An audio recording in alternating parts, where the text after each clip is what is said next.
Ish nënkryetari i Gjykatës së Kushtetuese të Kosovës, Kadri Kryeziu, ka paralajmëruar mundësinë e mbajtjes së zgjedhjeve të parakohshme në Kosovë për shkak të mungesës së konsensusit politik rreth zgjedhjes së presidentit të ri.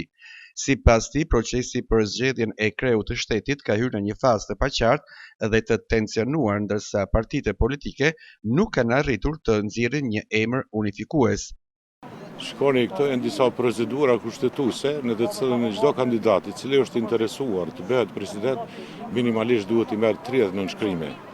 Edhe në momentin e marrjes të nënshkrimit konsiderohet si kandidat zyrtar për president.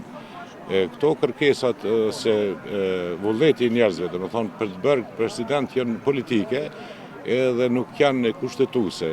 Në momentin kur i merr 30 nënshkrime, pastaj është i zyrtarizuar si kandidat për president.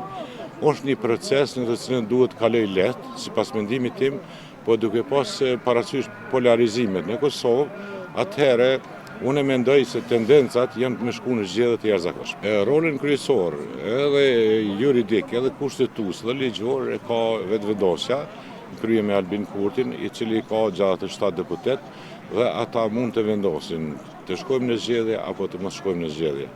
Mendimi im është që president duhet të jetë një personalitet i cili ka kredibilitet kombëtar, njerëzor, intelektual dhe me të kalu këtë situatë mos me ardhur deri në zgjedhje të jashtëzakonshme se viti 2025 na ka shkuar me zgjedhje, na ka shkuar me të lashe të cilat nuk i bëjnë mirë Kosovës. E kam për atë arsye se mandati ose fushata për president është dorë të filloj që një muaj. Dhe me thonë, deri me tash nuk kem dhe një emër serios për president. Për ndryshe, tash edhe 2-3 ditë kemi. Dhe me thonë, çdo gjë është në mjegull, askush nuk din si do të veprohet, si çka të veprohet. Partitë politike nuk kanë konsenzus për këtë, as opozita, as pozita, dhe për këtë arsye mund me derivu deri te zgjedhjet e jashtëzakonshme. Kryeziu për Kukës Televizion ka komentuar edhe mundësinë e një mandati të dytë për presidenten aktuale Vjosa Osmani.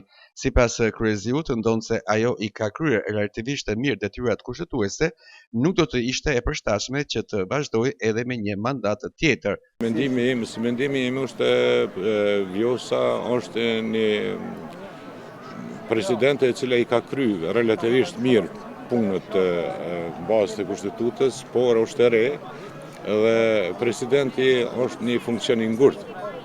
Aja duhet të ketë një perspektivë me vendosur për ndonjë parti ose subjekt politik për me ndihmu qytetarëve të Kosovës. Mandati i presidentes së Kosovës, Vjosa Osmani, përfundon me 4 prill, ndërsa afati kushtetues për zgjedhjen e presidentit të ri është 4 marsi.